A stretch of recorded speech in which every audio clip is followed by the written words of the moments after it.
La cardiopathie congénitale est une malformation du cœur d'un nouveau-né. Au Gabon, c'est la première cause d'évacuation sanitaire des enfants à l'étranger.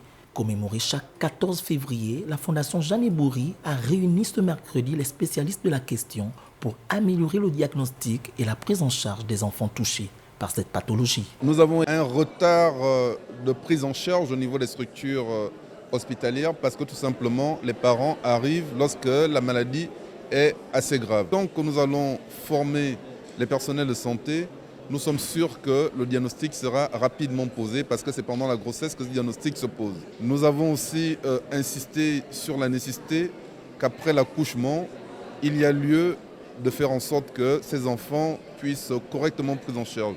Nous avons aussi insisté sur la nécessité de faire un suivi des enfants qui ont déjà été opérés. C'est une maladie qui touche environ 1% des naissances dans le monde.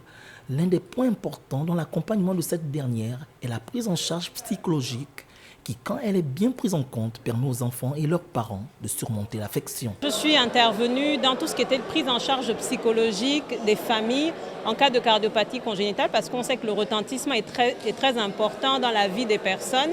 Et qui dit vie des personnes dit aussi de comment ils vont se sentir avec leur enfant, comment ça va se passer. C'est un peu dessus que j'ai expliqué comment nous on le faisait au niveau du CHU Mère Enfant et les propositions qui pourraient être faites pour que de manière systématique, il y ait une intégration du volet psychologique dans la prise en charge des cardiopathies congénitales. La cardiopathie congénitale survient lorsque les vaisseaux sanguins situés à proximité du cœur ne se développent pas normalement avant la naissance.